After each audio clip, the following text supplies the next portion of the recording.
for story. Hai, Assalamualaikum warahmatullahi wabarakatuh dan hai. By the way, jangan lupa subscribe, like, share and comment dekat bawah apa yang korang nak dan apa yang aku perlu improve lagi.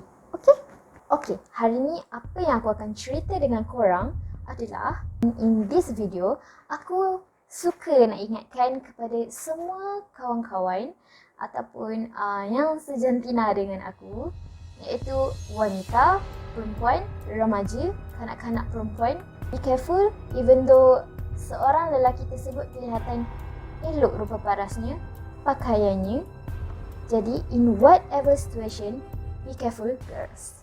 Baiklah, aku akan bercerita dengan korang tentang seorang lelaki kacak yang mempunyai senyuman yang manis sekali. Begitu. Yang mempunyai senyuman yang manis.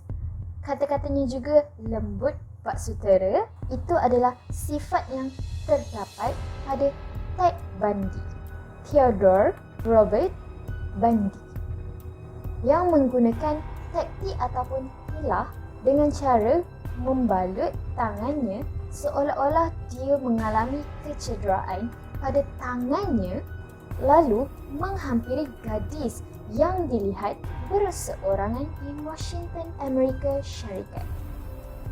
Dengan hanya bermodalkan senyuman yang manis, lelaki tersebut, Ted Bundy ataupun Theodore Robert Bundy, meminta pertolongan gadis tersebut untuk mengangkat buku ataupun barang-barang dia untuk dimasukkan ke dalam kereta. Okay, be honest lah. Sometimes perempuan ni bila tengok, oh lelaki tu macam, oh goodnya, okay, baik. Okay, nampak macam baik kan.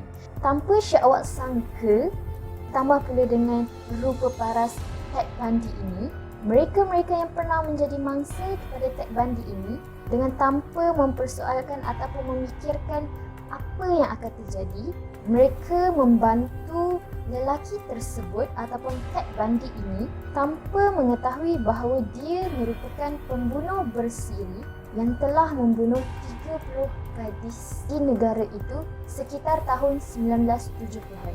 Sebaik sahaja gadis-gadis ini berada di belakang kereta, Ted akan terus memukulnya sehingga pengsan. Dan itulah yang terjadi kepada Nancy Wilcox, Roberta Parks, Brenda Ball, Kimberly Rich dan ramai lagi wanita-wanita ataupun gadis-gadis yang telah menjadi mangsa kepada lelaki yang berasal daripada Vermont itu.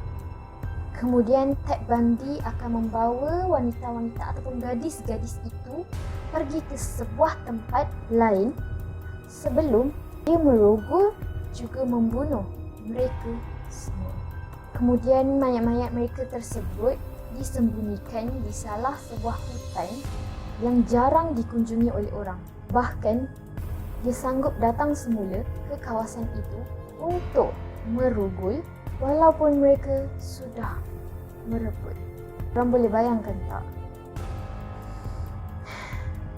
Dan dalam sesetengah kes ataupun orang-orang, maybe dalam banyak-banyak tu ada seorang dua yang dipilih kan, mana kita tahu. Ada juga yang dia menyimpan tengkorak wanita tersebut di apartmen dia. Dan yang lebih ngeri lagi, dia bawa tengkorak tersebut tidur bersama dia dan trofinya.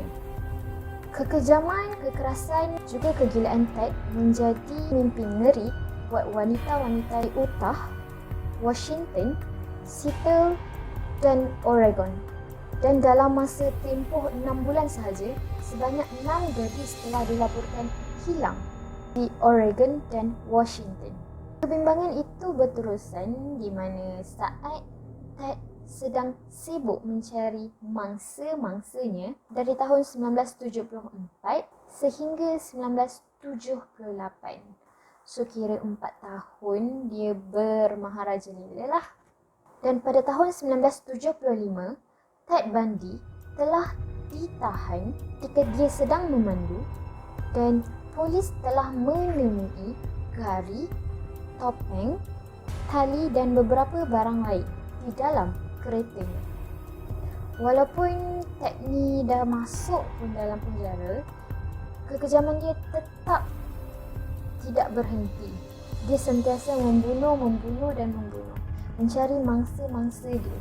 Dan akhirnya Ted telah mengaku bersalah, telah membunuh seramai 30 orang gadis dan dia telah dihukum mati menggunakan kerusi elektrik pada tanggal 24 Januari 1989. Conclusion dia, Ted ni walaupun sudah ditangkap polis, dia sentiasa berjaya melarikan diri, so dia boleh kita katakan bijak. Tahun 1974 sehingga 1978, dia aktif mencari gadis-gadis untuk dijadikan mangsa dan dia pernah ditangkap oleh polis pada tahun 1975.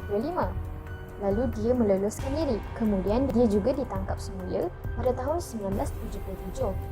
So, kiranya dia masuk keluar je lah macam tu kan. Final words from me, girls, be careful out there. Okay? Don't trust people. Bye. Thank you. And jangan lupa subscribe, like, share and comment kawan-kawan semua. Thank you. Assalamualaikum.